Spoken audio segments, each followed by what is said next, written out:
The green anaconda, the mighty, the magnificent, or just a common water snake, or just an ugly green snake with black spots, whatever you may call it. Some of you guys do like them, some of you guys do not like them. I don't know how you could not, but everybody has their own opinion. Appreciate you guys coming and watching the video. Hopefully you guys are having an awesome day. So this is Pop Tart. She is a 3-year-old anaconda. I've been feeding her pretty, I don't know, depends on who you ask, pretty well. Naturally, they can be a slower growing snake. For the bigger species of the snakes, they are still part of the boid family. So they're not really a boa constrictor, but they are still listed under the boas. They do give live birth. And like I said, she is 3. So if you already know or you don't know, I do have 3 anacondas. I have 2 females and a male. And we will be looking at all 3 of them today. So just a quick little talking point about her. I would say she's very near 7 feet. Definitely 6 feet. But as you can see, she has some really good body tone on her. And she's definitely getting some length. So yesterday, I made the video about the bigger boas that I have. The boa constrictors, the common boa, the Argentine boa. And those are all right around the 6-foot mark. And they're not that small. Again, depends on who you ask. But I think they're a good size for just a regular boa. And it's just interesting taking her out and taking them out, since they are kind of ish right around the same size, especially like thickness. But this girl is extremely muscular. She has a lot of grip, a lot of power for her size and her age. So it's funny messing around with her, taking her out, interacting with her, and then I get some of the other boas out, the bigger boas, and I hold on to them, and it's like picking up a wet noodle. Because I mean, you can tell that they have some muscle, but they really do not have the grip strength or the body tone as she does at this age. So I have 0 experience with large snakes. I've never held a large snake. I've never interacted with one. I've only seen them in pictures on YouTube, on Instagram, and stuff like that. So I am learning about these snakes as they grow. I've gotten all 3 of them as babies, and if you guys are interested in anacondas, I would highly suggest you get babies to start with, because you can learn with them and as they grow, and you know the history of them, you know the temperament of them. If they have a bad temperament as babies, getting bit is not that big of a deal, and you can work through them and work with them to outgrow that, because I have the male that I do have, he does like to bite. So I'm trying to interact with him as much as I can with the feeding schedule, but it is a little difficult to find time. But I do try to hold him throughout the week, and it's just kind of random when he bites. And when he bites, I still hold him, but I do, I don't know, I put him back, kind of. But then we start again the next day, and the longer the sessions on holding, the less and less he tends to bite. But they're mostly just defensive bites. They're not feeding bites or anything like that. So in Ohio, which is where I live, anything over 12 feet needs a permit. So she will probably need a permit probably next year. I'll go into that when I need one, show you guys the paperwork and how I file that. But as of right now, none of them need any permits at all. So one of the things that I've heard is that you can get a really decent sized retic and a decent sized berm and a smaller sized anaconda, and you can hold all 3 of them, and you can definitely feel the power behind the anacondas much more than the berms and the anaconda, or the retics. I don't know how true that is, but they are more active, so they will grip onto you compared to the berms. I've never held a retic, so I can't really express my opinions or experiences with that. But I do have the Burmese, and she's obviously not this size, but she is 5 feet, and she's definitely not as muscular or as strong as she is at her size compared to roughly her. But so far, I've had no issues with her. She doesn't musk. She doesn't bite. She doesn't strike. But I always use a hook on her. I try to use a hook on all of the bigger snakes and even some of the smaller ones, just to get that barrier between them, so as they get larger, there definitely is no issues at all. So I do all of this stuff by myself: feeding, cleaning, handling, all that stuff. So I do need to be cautious when they get bigger, so being cautious with them now will just be second nature to me when they do get larger, using a hook and watching for signs if they do get agitated. And I do take a lot of pictures of her, a lot of video of her for the Instagram, and I'm surprised she doesn't get agitated with me and just bites me, because I know I have to be annoying her so much because she's very active, and it's difficult to get pictures when snakes are active. So you're kind of like moving them around, moving their head around, moving their body around, and pushing them back, pulling them where you want them to go, and then they obviously want to do their own thing. So I don't know why she's very, very, calm and willing for me to do that with her. But just a gorgeous snake, really, really bright colors. You'll see the two females are very nicely green with the black spots. I think she has probably, probably the best pattern out of the three. And then the male is very, very dark. So it's just interesting how they are all green. Anacondas is just really cool how they vary from greenness to some are very dark, some are very, very vibrant green. And I wouldn't say she's, I wouldn't say they really, I don't know if they brighten up or get dark as they get older, but I have seen some very, very dark anacondas where it almost looks like they're kind of black until you actually look at them in the sun, and then you can see the green. So you can see her eye pattern, nice yellows and oranges, and then you'll see on Mountain Dew, the other female, how bright hers are. So I mean, just a gorgeous snake, and I can't say enough about how well, never owning a big snake, jumping into an anaconda, how it's treated me. Some people have horrible experiences, some people have great experiences. So I mean, I could hold her and just talk to you guys forever, and it's already been like 9 minutes. But as you can see, this girl will just hang out with me, and I've literally had her out for probably well over an hour, just hanging out in the room, around the house, and stuff like that. And she's just a phenomenal ambassador for probably a big snake. And I would really like to do educational stuff with her to show people that big snakes aren't out to kill you. They're not out to bite you, and they can be extremely docile. And I think Pop-Tart would be the best candidate for that, just for people to get over the fear of the big snakes. But let me put her back so we can actually see the other ones, and I can talk more about them and actually what goes on with owning an anaconda more. Alright, this beautiful lady right here is Mountain Dew, and she is 2 years old. She's much, much smaller, but she has mulch all over her, so she looks a little dirty. She was a little buried in the mulch. But so she's much smaller because I believe it was last year she almost died. So she had some issues going on intestinally with air pockets where she couldn't keep food down. She was regurgitating a lot, so I took her to the vets, gave her a bunch of medicine, and she pulled through, obviously.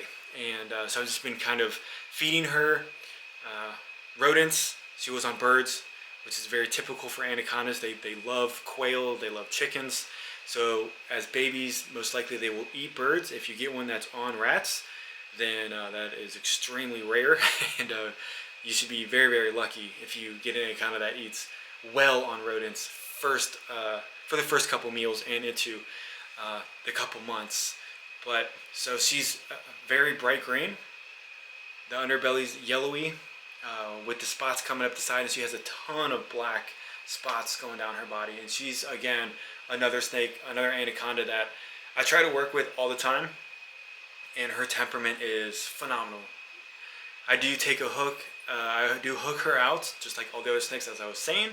But when she's out, and she's not defensive in her cage at all, but she is a little more curious if food is coming into her cage. But once you know, pick her up with a hook, then everything calms down, and she has very, very bright patterns behind her eyes, which is really, really nice.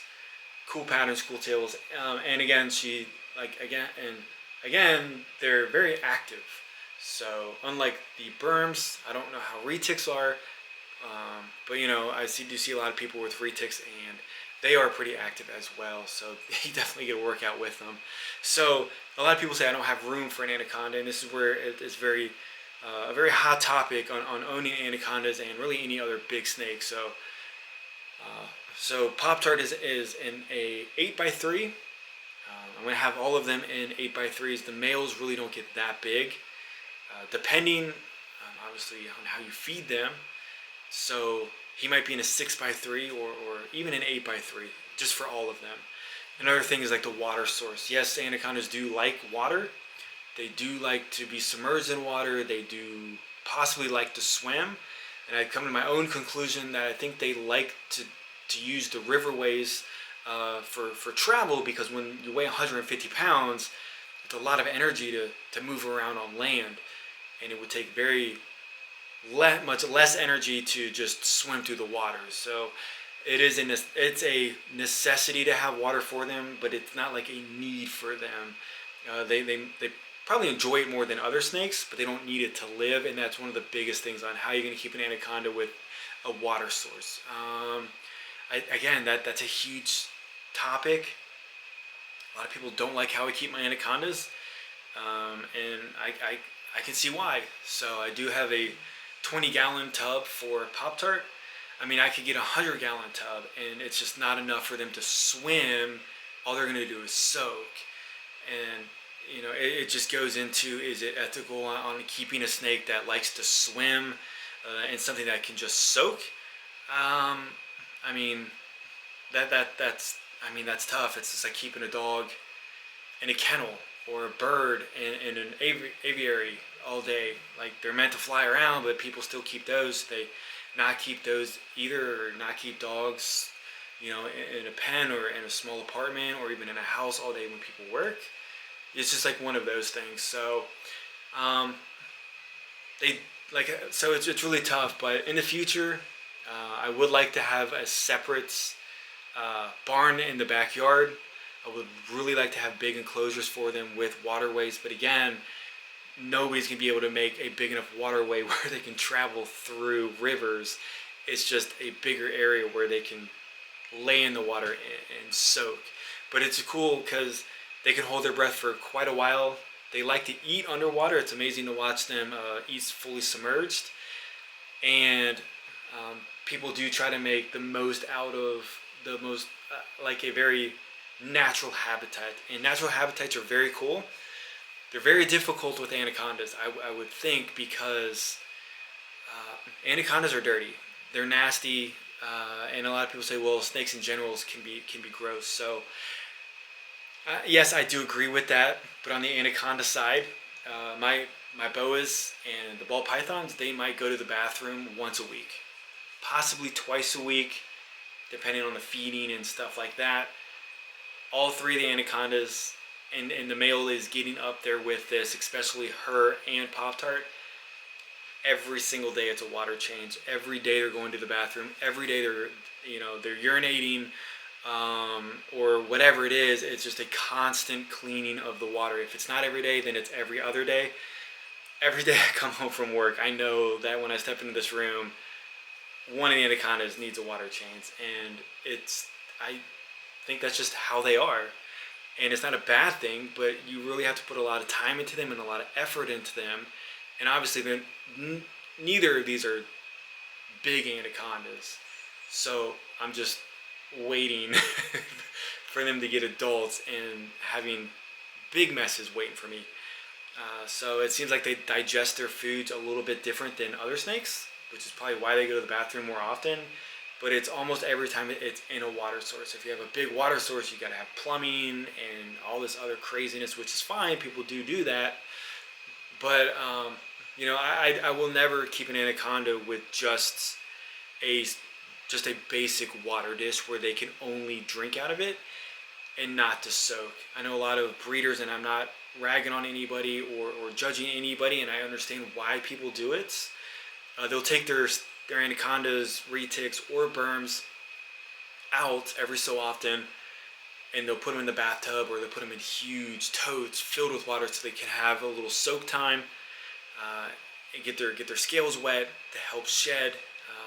Like I said, I've never owned big snakes, so I don't, some people judge people who own big snakes because they don't give them a big water source, and there's multiple things that go into that: the cleaning, the hygiene, getting a big enough tub, and you can get, even Brian Barczyk has his anacondas in a huge water source, and even that's not enough for an anaconda to naturally swim. They just submerge and then they just float in there. So it's just really tough to decide like what is the necessities for these snakes. But just gorgeous animals.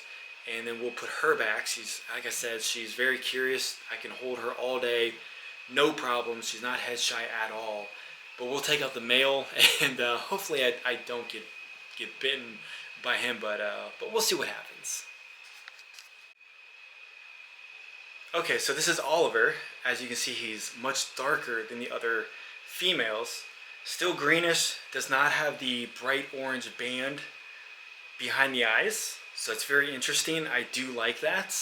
It's kind of cool to get a little bit of variety, I think, in the anacondas. So he does not like to be touched around the eyes, around the neck, or around the face. I've had him brush up against me, and that was a non-issue. But if I was to touch him in that way, then I will definitely get bitten pretty quickly. So anacondas are a little bit different than the other snakes. From what my experience is that they really don't show any sign that they're going to strike like other species, where they make a weird, like, I don't know, some people say they make like an S configuration with their necks, and then you can tell that they're going to strike you.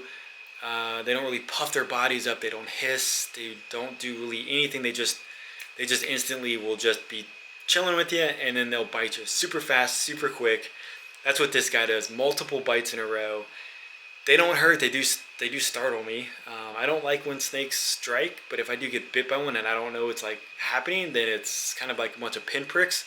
But if I see them like lunging at me, and I'm just like, like my heart starts racing and stuff, like it freaks me out a little bit.